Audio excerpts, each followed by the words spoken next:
ಗಾಡಿ ಬಂದ್ಬಿಟ್ಟು ಆಫ್ ಆಗದ ಹಾಗೆ ಮೂವ್ ಆಯಿತು ಅಲ್ವಾ.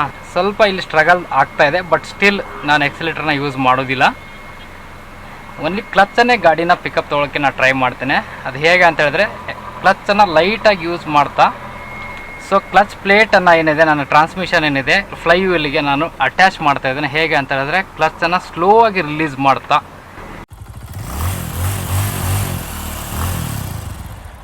ಸ್ನೇಹಿತರೆ ನಮಸ್ತೆ, ಮತ್ತೊಮ್ಮೆ ನಿಮಗೆ ಆಡಿಟ್ ಯೂಟ್ಯೂಬ್ ಚಾನಲ್ಗೆ ಸ್ವಾಗತ.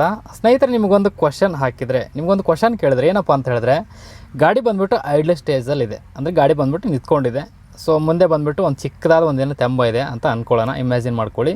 ಸೊ ಆ ಸಿಚುವೇಷನಲ್ಲಿ ನೀವು ಓನ್ಲಿ ಕ್ಲಚ್ಚನ್ನು ಯೂಸ್ ಮಾಡ್ಕೊಂಬಿಟ್ಟು ಗಾಡಿನ ಫಸ್ಟ್ ಗೇರ್ ಎಂಗೇಜ್ ಮಾಡಿ ಓನ್ಲಿ ಕ್ಲಚ್ಚನ್ನು ಯೂಸ್ ಮಾಡ್ಕೊಂಬಿಟ್ಟು ಎಕ್ಸಿಲೇಟರ್ನ ಯೂಸ್ ಮಾಡ್ದ ಹಾಗೆ ಗಾಡಿನ ಪಿಕಪ್ ತೊಗೋಬೋದಾ, ಅಂದರೆ ಗಾಡಿನ ಮುಂದಕ್ಕೆ ಮೂವ್ ಮಾಡ್ಬೋದಾ ಅಂತ ಕ್ವಶನ್ ಹಾಕಿದರೆ, ಸೊ ಖಂಡಿತ ನನ್ನ ಆನ್ಸರ್ ಇದೇ ಬರುತ್ತೆ. ಏನಂತ ಹೇಳಿದ್ರೆ, ಗಾಡಿಯಲ್ಲಿ ಯಾವುದೇ ರೀತಿ ಲೋಡ್ ಇಲ್ಲ ಅಂತ ಹೇಳಿದ್ರೆ, ಗಾಡಿಯಲ್ಲಿ ಪ್ಲೇನ್ ಇತ್ತು, ರೋಡ್ ಬಂದುಬಿಟ್ಟು ಪೂರ್ತಿ ಪ್ಲೇನ್ ಆಗಿದೆ, ಯಾವುದೇ ರೀತಿಯ ತೆಂಬ ಇಲ್ಲ.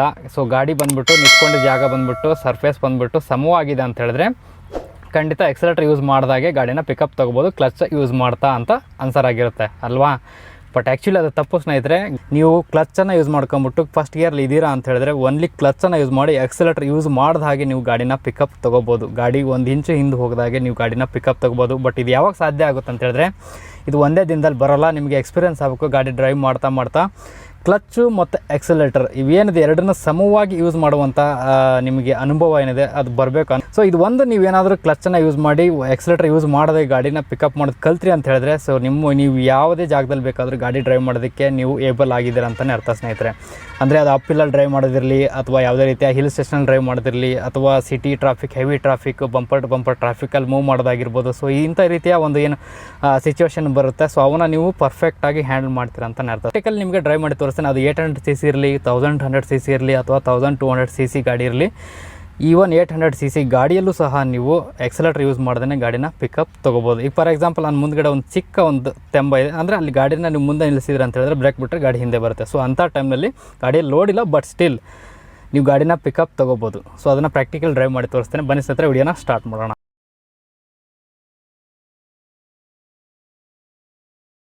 ಸ್ನೇಹಿತರೆ ಗಾಡಿನ ಸ್ಟಾರ್ಟ್ ಮಾಡಿದ್ದೇನೆ. ಸೊ ಈಗ ಫಸ್ಟ್ ಗೇರ್ ಇದೆ. ಸೊ ಇಲ್ಲಿ ಮುಂದೇನು ತೆಂಬ ಇಲ್ಲ, ನಾನು ಜಸ್ಟ್ ಮೂವ್ ಮಾಡ್ತೇನೆ. ಬಟ್ ಇಲ್ಲಿ ಪಕ್ಕದಲ್ಲಿ ರೈಟ್ ಸೈಡಲ್ಲಿ ನೀವು ನೋಡ್ತಿರುವಾಗ ಇಲ್ಲೊಂದು ಚಿಕ್ಕದು ಒಂದು ತೆಂಬ ಇದೆ. ಸೊ ಇಲ್ಲಿ ಗಾಡಿ ನಿಂತ್ಕೊಂತು ಅಂದರೆ ಇಲ್ಲಿ ನೀವು ಎಕ್ಸಲೇಟರ್ ಕೊಡದೆ ಹೊರತು ಮುಂದೆ ಮೂವ್ ಆಗಲ್ಲ, ಓಕೆನಾ. ಸೊ ಇಲ್ಲಿ ನಾನು ಈಗ ನೋಡಿ ಬ್ರೇಕ್ ಬಿಡ್ತೇನೆ, ಗಾಡಿ ಹಿಂದೆ ಹೋಗ್ತಾ ಇದೆ, ಓಕೆನಾ.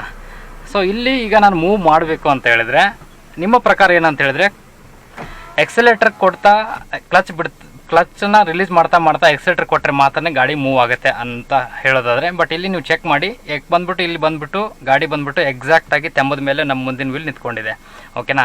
ಸೊ ಇಲ್ಲಿ ನಾನು ಎಕ್ಸಲೇಟರ್ ನೋಡಬೇಕಾದ್ರೆ ಖಂಡಿತ ಯಾವುದೇ ರೀತಿಯಾಗಿ ಯೂಸ್ ಮಾಡ್ತಿಲ್ಲ, ಫುಟ್ ಕಂಟ್ರೋಲ್ಸ್ ನಿಮಗೆ ತೋರಿಸ್ತಾ ಇದ್ದೇನೆ. ಸೊ ಓನ್ಲಿ ನಾನು ಕ್ಲಚ್ಚನ್ನು ರಿಲೀಸ್ ಮಾಡ್ತೇನೆ, ಓಕೆನಾ. ಸೊ ಕ್ಲಚ್ಚನ್ನು ಯಾವ ರೀತಿಯಾಗಿ ರಿಲೀಸ್ ಮಾಡ್ತೀನಿ ಅಂತ ಹೇಳಿದ್ರೆ, ಸೊ ನಾನು ಹಿಂಡಿ ಬಂದುಬಿಟ್ಟು ಯಾವಾಗಲೂ ನಾನು ಇಲ್ಲೇ ತಾಗಿಸಿಟ್ಟಿರ್ತೇನೆ ಫ್ಲೋರ್ ಮ್ಯಾಟಿಗೆ. ಸೊ ಮುಂಗಾಲಿಂದ ಮಾತ್ರ ನಾನು ಜಸ್ಟ್ ಸ್ಲೈಟಾಗಿ ಸ್ಲೋ ಆಗಿ ಈ ರೀತಿಯಾಗಿ ರಿಲೀಸ್ ಮಾಡ್ತೇನೆ. ನೋಡಿ, ರಿಲೀಸ್ ಮಾಡ್ತಾ ಇದ್ದೇನೆ ಸ್ಲೋ ಆಗಿ. ಸೊ ಆ್ಯಕ್ಚುಲಿ ಗಾಡಿ ಬಂದ್ಬಿಟ್ಟು ಮೂವ್ ಹಾಕಿ ಟ್ರೈ ಮಾಡ್ತಾ ಇದೆ, ಇನ್ನೂ ನಾನು ಸ್ಲೋ ಆಗಿ ರಿಲೀಸ್ ಮಾಡ್ತೇನೆ.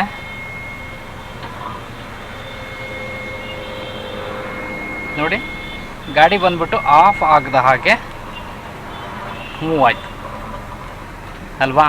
ಸೊ ಮತ್ತೆ ನಿಮಗೆ ತೋರಿಸ್ತೇನೆ ನಾನು. ಸೊ ಈಗ ಬ್ರೇಕ್ ಬಿಟ್ಟೆ ಅಂತ ಹೇಳಿದ್ರೆ ನನ್ನ ಗಾಡಿ ಬಂದ್ಬಿಟ್ಟು ಹಿಂದೆ ಹೋಗುತ್ತೆ. ನೋಡಿ, ಬ್ರೇಕ್ ಬಿಟ್ಟೆ ನಾನು, ಗಾಡಿ ಬಂದ್ಬಿಟ್ಟು ಹಿಂದೆ ಹೋಗ್ತಾ ಇದೆ,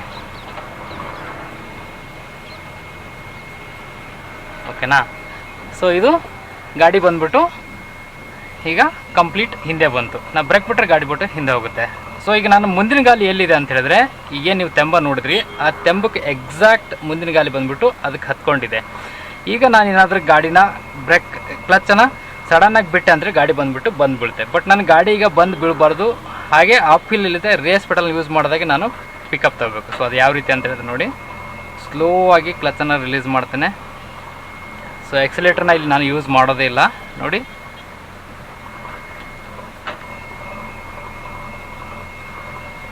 ಸ್ವಲ್ಪ ಇಲ್ಲಿ ಸ್ಟ್ರಗಲ್ ಆಗ್ತಾ ಇದೆ, ಬಟ್ ಸ್ಟಿಲ್ ನಾನು ಎಕ್ಸಲೇಟರ್ನ ಯೂಸ್ ಮಾಡೋದಿಲ್ಲ. ಓನ್ಲಿ ಕ್ಲಚ್ಚನ್ನೇ ಗಾಡಿನ ಪಿಕಪ್ ತೊಗೊಳಕ್ಕೆ ನಾನು ಟ್ರೈ ಮಾಡ್ತೇನೆ.